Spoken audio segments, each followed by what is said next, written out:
Tea కాఫీలు తాగితేనే పనులు మొదలు పెట్టేవారు ప్రపంచంలో ఎక్కువ మంది. అయితే టీ కాఫీ వినియోగదారులు తెలుసుకోవాల్సిన కొన్ని నిజాలున్నాయి. Indian council of medical research వైద్యులు టీ కాఫీ వినియోగదారులు జాగ్రత్తగా ఉండాలని హెచ్చరిస్తున్నారు.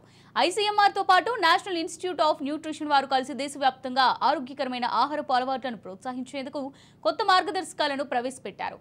అందులో టీ కాఫీల ప్రస్తావన అధికంగా ఉంది. ఈ వైద్యులు టీ కాఫీలను ఎలా తాగాలో, ఎంత తాగాలో వివరిస్తున్నారు. అలాగే ఆ రెండు పానీయాలు ఆరోగ్యంపై ఎలాంటి ప్రభావాన్ని చూపిస్తున్నాయో కూడా చెబుతున్నారు.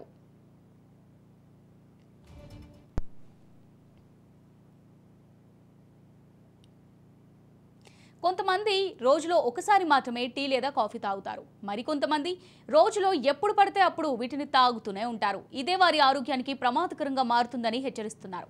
ఐసీఎంఆర్ చెబుతున్న ప్రకారం టీ కాఫీలలో కెఫిన్ అధికంగా ఉంటుంది. ఇది కేంద్ర నాడీ వ్యవస్థను ఉత్తేజపరుస్తుంది.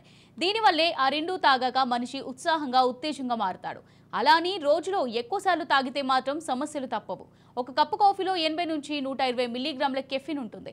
అదే ఇన్స్టెంట్ కాఫీ విషయానికి వస్తే 50 నుంచి 65 మిల్లీగ్రాముల వరకు ఉంటుంది. ఇక టీలో 30 నుంచి 65 మిల్లీగ్రాముల కెఫిన్ ఉంటుంది.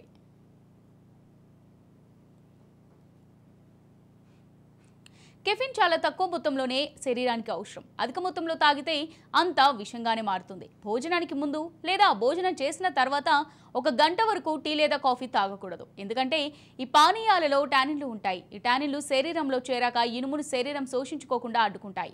దీనివల్ల ఇనుము లోపం ఏర్పడుతుంది. టానిన్లు పొట్టలోనే ఇనుమును బంధిస్తాయి.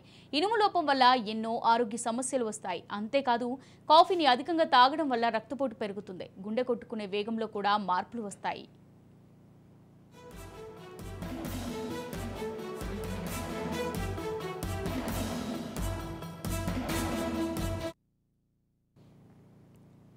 ఇక టీ కాఫీలు తాగాలనుకునే వారు పాలను వేసుకోకుండా తాగడం మంచిది. దీనివల్ల రక్త ప్రసరణ మెరుగుపడుతుంది. కరోనరీ హార్ట్ డిజీజ్, పొట్ట క్యాన్సర్ వంటి రోగాలు వచ్చే అవకాశం చాలా వరకు తగ్గుతుంది.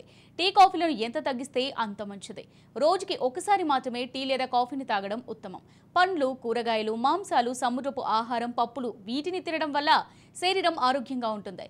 చక్కెర, ఉప్పు, అధిక నూనె వినియోగాన్ని తగ్గించుకోవాల్సిన అవసరం ఉంది.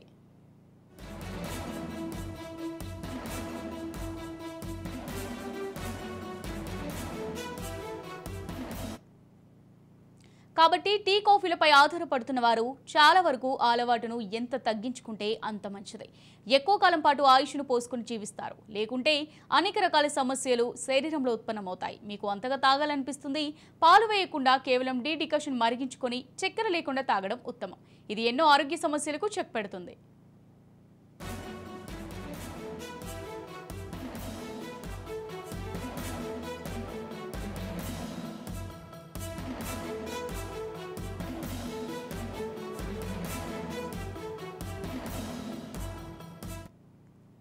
ఐసీఎంఆర్ అనేది భారత వైద్య పరిశోధనా సంస్థ. ఇది ప్రపంచంలోనే ప్రాచీనమైన అతిపెద్ద వైద్య పరిశోధనా సంస్థల్లో ఒకటి. దీనికి భారత ప్రభుత్వం ఆరోగ్య పరిశోధనా భాగం, ఆరోగ్య కుటుంబ సంక్షేమ మంత్రిత్వ శాఖ నిధులు సమకూరుస్తూ ఉంటాయి. ఐసీఎంఆర్ నిత్యం ప్రజల కోసం పరిశోధనలు చేస్తూ ఉంటుంది.